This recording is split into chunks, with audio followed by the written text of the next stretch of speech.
Hello friend, free job অ্যানালাইসিসের পক্ষ থেকে সকলকে স্বাগত। তো যারা এখনো পর্যন্ত আমাদের চ্যানেলকে সাবস্ক্রাইব করনি তারা অতি অবশ্যই সাবস্ক্রাইব করো আর বেল আইকনটা প্রেস করে রাখো, কারণ সমস্ত রকম গভর্নমেন্ট জবের আপডেট এবং আমাদের এই জিকে জিএস সিরিজ হাজার সিরিজ এর সমস্ত রকম ক্লাস এবং কারেন্ট অ্যাফেয়ার্স সংক্রান্ত সমস্ত ক্লাস পেতে সবার আগে আমাদের চ্যানেলকে সাবস্ক্রাইব করে রাখো এবং সমস্ত গভর্নমেন্ট জবের প্রিপারেশনের জন্য নিজেকে এগিয়ে রাখো। So please subscribe this channel and press the bell icon for more update. And তো আগের দিন আমরা লাস্ট মনুমেন্টস অ্যান্ড প্লেসেসের 3 নম্বর পার্ট কমপ্লিট করেছি, আর আমাদের হাজার জিকে জিএস সিরিজেরও 3 নম্বর সিরিজ কমপ্লিট হয়েছে। আজকে 4 নম্বর সিরিজ এবং মনুমেন্টস অ্যান্ড প্লেসেস অফ ইন্ডিয়ার পার্ট 4। তো পার্ট 4-এ আমরা দেখব আমাদের লাস্ট আগের দিন যে পর্যন্ত করিয়েছিলাম তারপর থেকে আমরা শুরু করব। আমরা স্টেট ওয়াইজ শুরু করছি, তো প্রথম থেকে আমরা স্টেট ওয়াইজ করে করে আসছি। যারা এখনো পর্যন্ত পার্ট 1 পার্ট 2 বা পার্ট 3 দেখোনি তারা অতি অবশ্যই পার্ট 1 পার্ট 2 পার্ট 3 দেখো এবং ক্লাসগুলো করে অবশ্যই খাতায় নোট ডাউন করো, কারণ এখানে ইংলিশ এবং বাংলা দুভাবে ইংলিশে লেখা আছে, কিন্তু আমি বাংলায় সমস্ত কিছু ট্রান্সলেশন করে আমি বলে দিচ্ছি। তো সেক্ষেত্রে তো আমি স্টেট গভর্নমেন্ট এবং সেন্ট্রাল গভর্নমেন্টের দুটো এক্সামের কথা মাথায় রেখে এই ক্লাসটা আমি এইভাবে সেট করেছি। কারণ তোমরা যারা এসএসসি বা রেলওয়ে বা ডিআরডিও যে কোনো এক্সাম দিচ্ছ তাদের ক্ষেত্রে জানো যে রেলওয়ে বাদে এসএসসি বা অন্যান্য এক্সামগুলো সেন্ট্রালের ইংরেজিতে হয় এবং স্টেট গভর্নমেন্টের সব বাংলাতেই হচ্ছে। তো সেক্ষেত্রে দুটো রকম এক্সামই দিতে পারবে যারা ইংলিশ এবং বাংলা দুটোতেই ক্লাসটা করতে পারবে। তো যারা ইংলিশে অসুবিধা আছে তারা অবশ্যই বাংলায় লিখে নেবে, বাংলায় করবে, কোনো অসুবিধা নেই। তো আমি দুইভাবেই ক্লাসটাকে করাচ্ছি। তো চলো আমরা পার্ট 4-এ দেখে নেবো বাদবাকি যে কটা ছিল সে কটা আমরা আগের দিন দেখিয়েছি পার্ট 3-তে, অর্থাৎ পার্ট 3-তে আমরা ওয়েস্ট বেঙ্গল পর্যন্ত কমপ্লিট করিয়ে দিয়েছি। নেক্সট দেখো আজকে যেগুলো বাকি আছে, বাদ বাকি যদি কিছু বাকি থাকে সেই ক্লাসগুলো আজকে আমরা করিয়ে দেবো। যেগুলো বাকি ছিল আমরা স্টেট ধরে পুরো শেষ পর্যন্ত ওয়েস্ট বেঙ্গল পর্যন্ত পার্ট 3-তে করিয়ে দিয়েছি। দেখে নেবে ক্লাসটা যারা পার্ট 1 পার্ট 2 বা পার্ট 3 দেখোনি। তো প্রত্যেকটা ক্লাস দেখলেই তোমরা এটা বুঝতে পারবে, আর নাহলে কিন্তু কিছু বুঝতে পারবে না। তো চলো পার্ট 4-এ দেখা যাক কি আছে। সরি, এটা পার্ট 4 হবে। তো তোমরা এটাকে পার্ট 4 করে নেবে। ভুল টাইপিং হয়ে গেছে, পার্ট 4। তো দেখো আমরা স্টেট ওয়াইজ করিয়েছি, এবার যেগুলো বাকি ছিল সেগুলো বাদ বাকিগুলো যেগুলো ইম্পর্টেন্ট অর্থাৎ গুরুত্বপূর্ণ পরীক্ষার ক্ষেত্রে সেগুলোই এখানে করাবো। তো দেখো স্তম্ভতে আমরা চলে এসেছি, দেখি কি কি স্তম্ভ আছে ইম্পর্টেন্ট যেগুলো এক্সামে আসার মতন, সেগুলো করাচ্ছি। দেখো ফার্স্টে দিল্লি কা টোপরা। দিল্লি কা টোপরা স্তম্ভ। দিল্লি কা টোপরা অবশ্যই লিখতে থাকো, যারা বাংলায় লিখছো লিখে নাও। কোথায় অবস্থিত? আম্বালা। আম্বালাতে অবস্থিত দিল্লি কা টোপরা। কে বানিয়েছে? ফিরোজ শাহ তুগলক। ফিরোজ শাহ তুগলক বানিয়েছে। কোথায় অবস্থিত? আম্বালা, দিল্লি কা টোপরা আম্বালাতে অবস্থিত। পরবর্তী দেখো দিল্লি কা মিরাট স্তম্ভ। দিল্লি কা মিরাট স্তম্ভ কোথায় অবস্থিত? মিরাটে অবস্থিত। কে বানিয়েছে? ফিরোজ শাহ তুগলক। তো লিখতে থাকো বাংলায় যারা লিখছো। পরবর্তী দেখো এলাহাবাদ স্তম্ভ কোথায় অবস্থিত? ইউপি বা উত্তরপ্রদেশ। কে বানিয়েছে? অশোক বা অশোকা। লিখতে থাকো, কিন্তু যারা বাংলায় লিখছো তারা অবশ্যই লিখে নাও। লিখে নিলে পরবর্তীতে তোমাদেরই ভালো হবে এবং পড়তে বা মুখস্থ করতে সুবিধা হবে। নেক্সট পরবর্তী চলো সারনাথ স্তম্ভ। সারনাথ স্তম্ভ কে বানিয়েছে? অশোকা বা অশোক। কোথায় অবস্থিত? উত্তরপ্রদেশ। লিখতে থাকো, যারা লিখছো অবশ্যই কিন্তু লিখে নেবে, আমি বারে বার বলছি। না লিখলে কিন্তু পরবর্তীতে তোমাদেরই অসুবিধা হবে। লিখে নিলে এক এক দিনে আমি যেটা কমপ্লিট করাচ্ছি ছোট ছোট ভাবে আমি অল্প অল্প কমপ্লিট করাচ্ছি, সেহেতু অল্প অল্প করলে তোমাদেরই সুবিধা হবে এবং ডেলিটা ডেলি মুখস্থ করে নেবে, তাহলে পরবর্তী আর অন্য কোনো সময় মুখস্থগুলো করা লাগবে না, একবার পড়লেই সেটা মুখস্থ হয়ে যাবে। নেক্সট চলো রুমি দি নিডলিকা। রুমিন ডি নিগলিকা কোথায় অবস্থিত? নেপালে। রুমিন ডি নিগলিকা নেপালে অবস্থিত। কে বানিয়েছে? অশোকা। তো এটা একটা ইম্পর্টেন্ট নয়, যেহেতু আমাদের এক্সামের ক্ষেত্রে এটা আসে না, তবু আমি দিয়ে দিলাম। তো এটা নেপালে অবস্থিত, যেহেতু ইন্ডিয়াতে থাকলে তাও একটা ইম্পর্টেন্ট ছিল। ঠিক আছে, তো যারা লিখতে চাও লিখতে পারো, আর না লিখলেও কোনো অসুবিধা নেই। নেক্সট চলো, নেক্সট আমরা দেখবো স্তূপ। স্তূপের মধ্যে কি কি আছে সেটা আমরা দেখে নেব। দেখো, লিখতে থাকো। সাচিকা স্তূপ 1 নম্বর। কোথায় অবস্থিত? মধ্যপ্রদেশের রায়সেনা। মধ্যপ্রদেশের রায়সেনাতে অবস্থিত সাচিকা স্তূপ। কে বানিয়েছে? অশোক। লিখে ফেলো তাড়াতাড়ি। নেক্সট, ভারত কা স্তূপ। লিখতে থাকো। ভারত কা স্তূপ কোথায় অবস্থিত?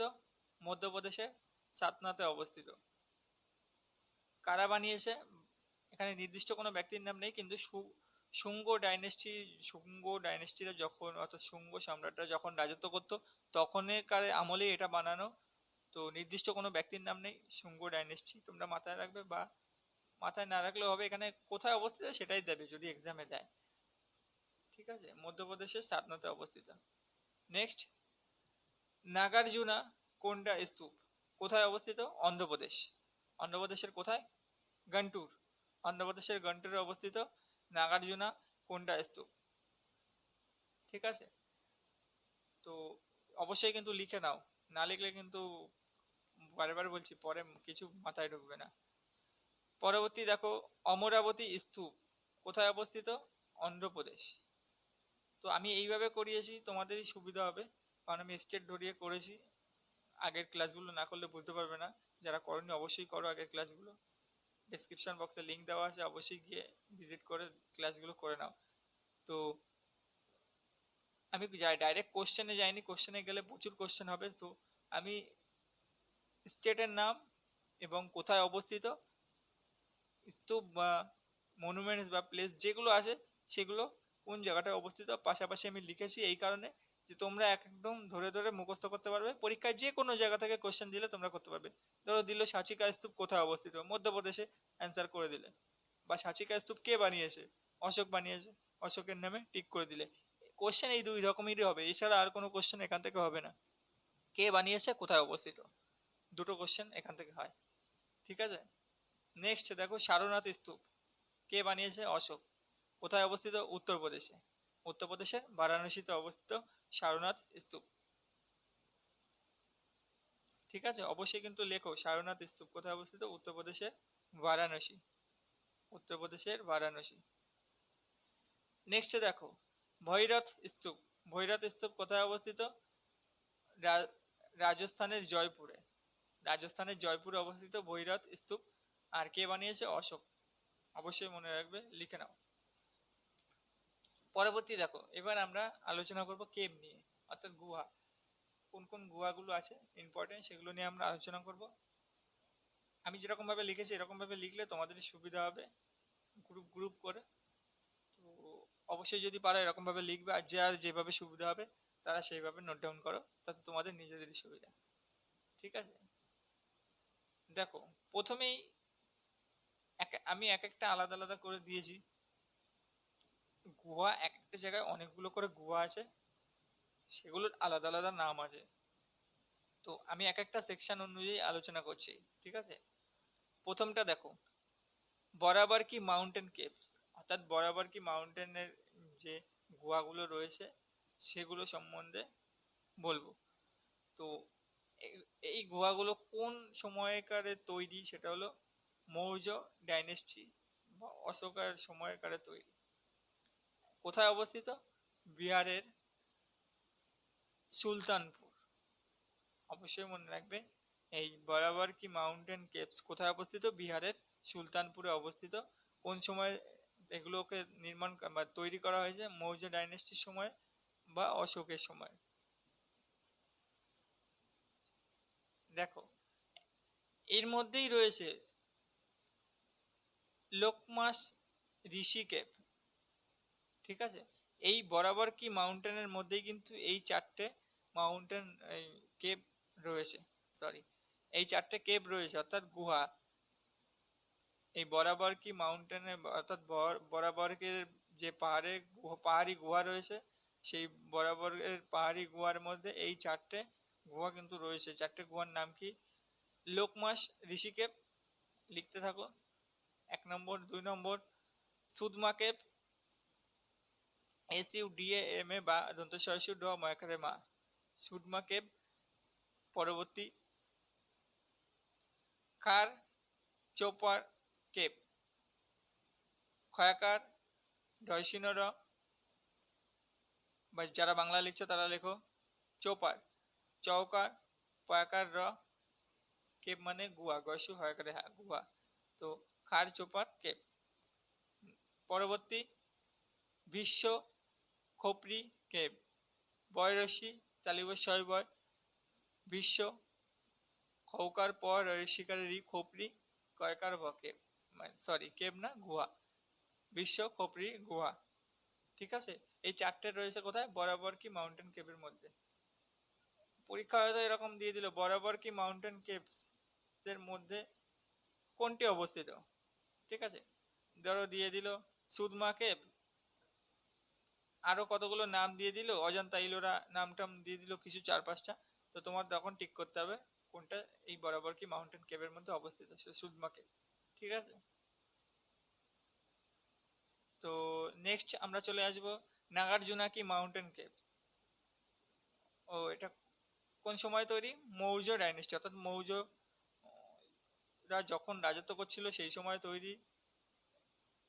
আর কে বানিয়েছে? সেটা হচ্ছে দশরথ। দশরথের সময় বানানো নাগার্জুনা কি মাউন্টেন, অর্থাৎ নাগার্জুনার পাহাড়ি গুহা, নাগার্জুনা পাহাড়ি গুহা। তো দেখো প্রথমে কি রয়েছে, দুটো কেভ রয়েছে এখানে। এই নাগার্জুনা কি মাউন্টেন কেভের মধ্যে দুটো কেভ রয়েছে, লিখে নাও। তো দুটো কেভ রয়েছে বা দুটো গুহা রয়েছে, সেটা হচ্ছে এক মৌর্য এজ গুহা বা মৌর্য এজ কেভ। মৌর্য, যারা বাংলা লিখছো তারা লেখো মৌর্য এজ কেভ বা গুহা, মৌর্য এজ গুহা। আর যারা ইংলিশে লিখছো তারা লেখো Maurya, MOURYA, Maurya as cave. Next Gopika cave, যারা ইংরেজিতে লিখছো তারা লেখো গোপিকা, GOPIKA কেভ। আর যারা বাংলা লিখছো তারা লেখো গোপিকা গুহা, গৌকা পয়সি কাকরে কা গয়সু হয় করে হা। তো নাগার্জুনা কি মাউন্টেন কেভ সরি কোন আমলে তৈরি? মৌর্য ডাইনেস্টির সময় তৈরি। নেক্সট যাব আমরা পরবর্তী।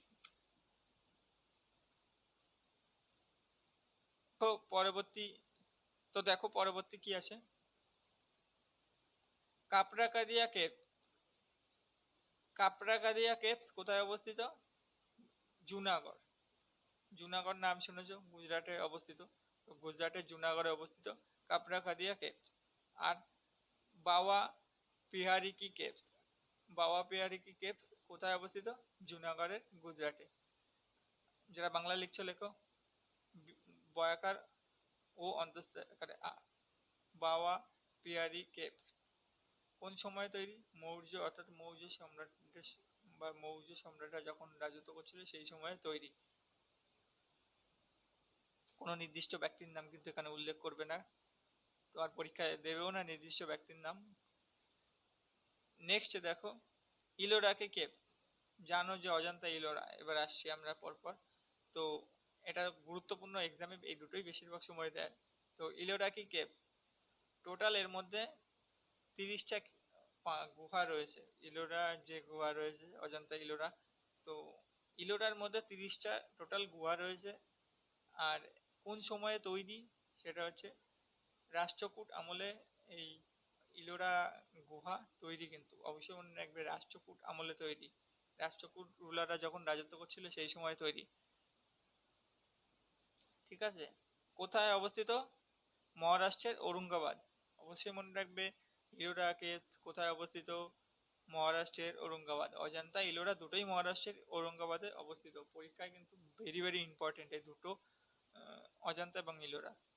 তো কোন সময় তৈরি? রাষ্ট্রকূট সময়ে তৈরি। টোটাল ইলোরার মধ্যে কতগুলো গুহা রয়েছে? 30টা। আর কোথায় অবস্থিত? মহারাষ্ট্রের ঔরঙ্গাবাদ। 13 থেকে 29 নম্বর, এটা হিন্দুদের জন্য ছিল। বুদ্ধদের জন্য 1 থেকে 12 নম্বর বুদ্ধিস্টদের জন্য ছিল, অর্থাৎ বুদ্ধদের জন্য।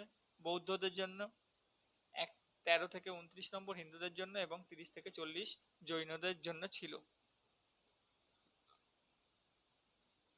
নেক্সট দেখো, অজন্তা কি কেভ। বললাম তো অজন্তা আর ইলোরা। ইলোরার মধ্যে 30টা গুহা, অজন্তার মধ্যে 29টা গুহা পাওয়া গেছে।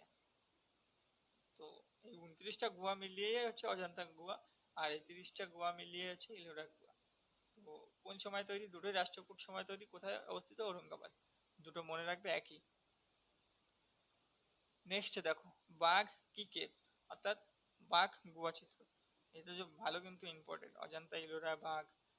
তো মনে রাখবে অবশ্যই, আর যারা খাতা লিখছো তারা লেখো বাঘ বাঘ গুহা কোথায় অবস্থিত। টোটাল 9টা গুহা আছে। মধ্যপ্রদেশের মান্ডুতে অবস্থিত। মধ্যপ্রদেশের মান্ডুতে বাঘ গুহা অবস্থিত। নেক্সট, উদয়গিরি কেভ, অর্থাৎ উদয়গিরি গুহা কোথায় অবস্থিত? উড়িষ্যার ভুবনেশ্বর। উদয়গিরি গুহা কোথায় অবস্থিত? উড়িষ্যার ভুবনেশ্বর। টোটাল 19টা গুহা এখানে রয়েছে। নেক্সট, পরবর্তী, খণ্ডগিরি কি কেভস। খণ্ডগিরি কি কেভস, উদয়গিরি আর খণ্ডগিরি দুটোই একই জায়গায়, উড়িষ্যার ভুবনেশ্বর। টোটাল 16টা গুহা এখানে রয়েছে। ঠিক আছে, যারা লিখেছো খাতায় অবশ্যই তারা ভালো করেছো, আর যারা লেখনি তারা অবশ্যই লিখে নাও, আর নাহলে কিন্তু পরে মুখস্থ হবে না। নেক্সট চলো কোশ্চেনে চলে যাই। এবার কিছু কোশ্চেন আমরা আলোচনা করব তো কোশ্চেনগুলো আগে দেখে নিই, তারপরে নেক্সট আমরা পরবর্তী কি করব সেটা বলবো। তো দেখো, ফার্স্ট কোশ্চেন, হু এস্টাবলিশড লক্ষ্মণ টেম্পল, অর্থাৎ লক্ষ্মণ টেম্পল কে বানিয়েছিল? কে বানিয়েছিল? যশোবর্মন। দেখো, যশোবর্মন বানিয়েছিল লক্ষ্মণ টেম্পল। পরবর্তী question, who architect gateway of India, অর্থাৎ গেটওয়ে অফ ইন্ডিয়া, ইন্ডিয়া গেটের আর্কিটেকচার কে? জরি ভিটি। জরি ভিটি হলো ইন্ডিয়া গেটের আর্কিটেকচার, খুব বড় একজন আর্কিটেক্ট। হু আর্কিটেক্ট ভাইসরয় ভবন। হু আর্কিটেক্ট ভাইসরয় ভবন, অর্থাৎ এখন যেটাকে প্রেসিডেন্ট হাউস বলে আমরা চিনি, সেটা হলো আগে ভাইসরয় ভবন বলে জানতো ব্রিটিশ আমলে। তো কে বানিয়েছে? এডউইন লুটিয়ান্স। তো নাম তো আগেও শুনেছো, এখনো বলছি, এডউইন লুটিয়ান্স খুবই বড় একজন আর্কিটেক্ট। তো তিনি এই আমাদের প্রেসিডেন্ট হাউস যেটা রয়েছে সেটা আর্কিটেকচার। তো নেক্সট চলো, parliament house established in which year, কোন বছর পার্লামেন্ট হাউস অর্থাৎ পার্লামেন্টের যে বিল্ডিং সেটা তৈরি হয়েছিল? 1929 সালে, 1929। সরি, এই কোশ্চেনটা বাদ দাও, আমি এটাকে পরে ডিসকাস করবো নেক্সট ক্লাসে। নেক্সট কোশ্চেন দেখো, India's most beautiful city Chandigarh, design by, অর্থাৎ ইন্ডিয়ার গুরুত্বপূর্ণ একটা সুন্দর শহর চণ্ডীগড় কে ডিজাইন করেছিল, বা ডিজাইনার কে? লি কার্বুইসাই।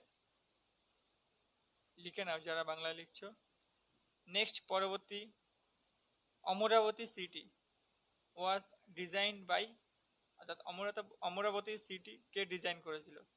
সেটা হচ্ছে Frank Gehry. Frank Gehry Amaravati city design করেছিল। তো আজকের মতন এইটুকুই। Thank you for watching this video. আর যারা এখনো পর্যন্ত আমাদের চ্যানেলকে সাবস্ক্রাইব করনি তারা অতি অবশ্যই সাবস্ক্রাইব করো। তো দেখা হবে নেক্সট ক্লাসে। নেক্সট ক্লাসে আমরা নতুন টপিক নিয়ে শুরু করব। আজকে এখানে বলে দিই, তো আমরা এটা 4 নম্বর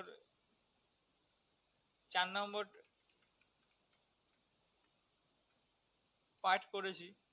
মনুমেন্টস অ্যান্ড প্লেসেসের 4টে পার্ট করেছি। 4টে পার্টের মধ্যে সবকিছুই মোটামুটি কমপ্লিট করিয়ে দিয়েছি। এরপরে যেগুলো বাকি থাকবে লাস্টের দিকে, আমরা তো বলেছি কোশ্চেন করাবো আলাদাভাবে, তো সেগুলো পরে করাবো। আমরা পরপর টপিক ধরে ধরে আগে যাব। তো মনুমেন্টস অ্যান্ড প্লেসেসের টপিক আজকে শেষ এখানে। নেক্সট টপিক আমরা কালকে শুরু করব, নতুন টপিক। তো যারা এখনো পর্যন্ত সাবস্ক্রাইব করনি তারা অতি অবশ্যই সাবস্ক্রাইব করো, এবং বন্ধুদের মাঝে শেয়ার করো, যাতে তারাও এই ক্লাসটা নেওয়ার সুযোগ পায়, আর সম্পূর্ণ বিনামূল্যে এই ক্লাসটা করানো হচ্ছে। তো please subscribe this channel and press the bell icon for more update. আজকের মতন এইটুকুই। থ্যাংক ইউ, দেখা হবে নেক্সট ক্লাসে। টাটা।